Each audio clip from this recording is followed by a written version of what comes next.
ಗೋಸ್ಕರ ಎಲ್ಲ ಸೇರಿದ್ದೇವೆ. ನಮ್ಮ ಬಾಗಲಕೋಟೆ ಜಿಲ್ಲಾ ಪೊಲೀಸ್ ವತಿಯಿಂದ ನಾವು ಇದನ್ನು ಆಯೋಜನೆ ಮಾಡಿದ್ದೇವೆ. ಇದು ಇಡೀ ರಾಜ್ಯದಲ್ಲಿ ಎಲ್ಲ ಜಿಲ್ಲಾ ಕೇಂದ್ರಗಳಲ್ಲಿ ಇವತ್ತು ಈ ಮ್ಯಾರಥಾನ್ ಇವತ್ತು ಮ್ಯಾರಥಾನ್ ಮಾಡ್ತಾ ಇದ್ದೀವಿ. ಮೊದಲನೇದಾಗಿ ಎಲ್ಲ ಯುವಕರು ಇಲ್ಲಿದ್ದೀರಿ. ನಮ್ಮ ಜಿಲ್ಲೆಯಲ್ಲಿ ಪ್ರತಿ ವರ್ಷ ಅಪಘಾತಗಳಲ್ಲಿ ಸುಮಾರು 400 ಜನ ಪ್ರಾಣವನ್ನು ಅಂತಕ್ಕಂಥ ಒಂದು ಪಣವನ್ನು ಇವತ್ತು ತೊಡಬೇಕಾಗಿದೆ. ಜೊತೆಗೆ ಈ ಮಾದಕ ವಸ್ತುಗಳ ವ್ಯಸನದಿಂದ ಸುಮಾರು ಹಲವಾರು ಯುವಕರು ತಮ್ಮ ಜೀವನವನ್ನು ಇವತ್ತು ಬಹಳಷ್ಟು ಸ್ಥಿತಿಗೆ ತೆಗೆದುಕೊಂಡು ಹೋಗ್ತಾ ಇದ್ದಾರೆ. ಈ ಸಂದರ್ಭದಲ್ಲಿ ನಾವು ಎಲ್ಲರೂ ಪಣ ತೊಡಬೇಕೇನು ಅಂತಂದ್ರೆ, ಯಾವುದೇ ಕಾರಣದಲ್ಲಿ ಅದು ನಮ್ಮ ಕಣ್ಣಿಗೆ ಬಿತ್ತು ಅಂತಂದ್ರೆ ಅದನ್ನ ತಡೆಗಟ್ಟಬೇಕು ಅನ್ನುವಂಥ ಒಂದು ದೃಷ್ಟಿಯಿಂದ, ಮತ್ತು ಇವತ್ತು ತಮಗೆಲ್ಲ ಗೊತ್ತಿದೆ ಹೆಚ್ಚಿನ ಮಟ್ಟದಲ್ಲಿ ಸೈಬರ್ ಕ್ರೈಮ್ ಆಗ್ತಾ ಇದೆ.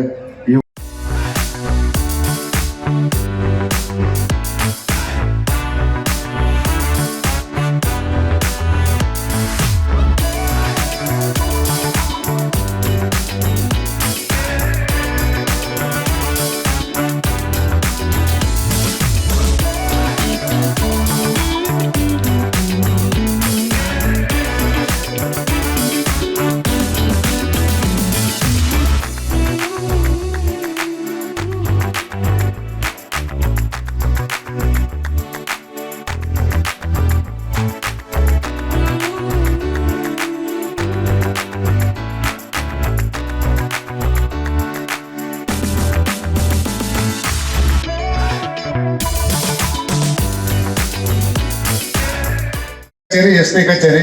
So SP. ಕಚೇರಿಗೆ ಮುಟ್ಟಿದ ತಕ್ಷಣ ನಾವು ಫಸ್ಟ್ 30 ಜನ ಏನು ಬರ್ತಾರೆ ಅವರಿಗೆ ಒಳ್ಳೆ ರೀತಿಯಿರ್ತಕ್ಕಂಥ ಮೆಡಲ್ಸ್ ಕೊಡುತ್ತೆ. ಆನಂತರ ಎಲ್ರಿಗೂ ಕೂಡ ತಿಂಡಿ ಇದೆ. ತಾವ್ಯಾರು ಬೈಕು ಮತ್ತು ವೆಹಿಕಲ್ಗಳನ್ನು ವಾಹನಗಳನ್ನು ತಂದಿದ್ದೀರಿ ಮತ್ತು ತಮಗೆ ವಾಪಸ್ ಇಲ್ಲೇ ಬಿಡೋದಕ್ಕೆ ನಾವು ಎಲ್ಲ ನಮ್ಮದು ಪೊಲೀಸ್ ಗಾಡಿಗಳಿರುತ್ತೆ, ತಂದು ನಿಮ್ಮನ್ನು ತಿಂಡಿ ಆದ ತಕ್ಷಣ ಮತ್ತೆ ಇದೇ ಸ್ಥಳಕ್ಕೆ ತಂದು ಬಿಡ್ತಕ್ಕಂಥ ವ್ಯವಸ್ಥೆ ಮಾಡಿದೆ. ದಯವಿಟ್ಟು ಎಲ್ಲರೂ ಭಾಗವಹಿಸಿ. ಎಕ್ಸಾಕ್ಟ್ಲಿ 6:45ಗೆ ನಾವು ಏನು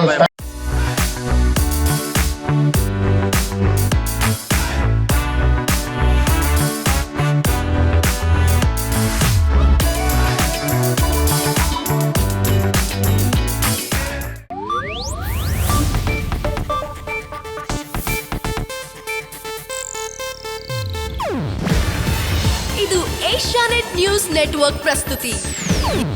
ನೀವು ನೋಡ್ತಿದ್ದೀರಾ ಏಷ್ಯಾನೆಟ್ ಸುವರ್ಣ ನ್ಯೂಸ್.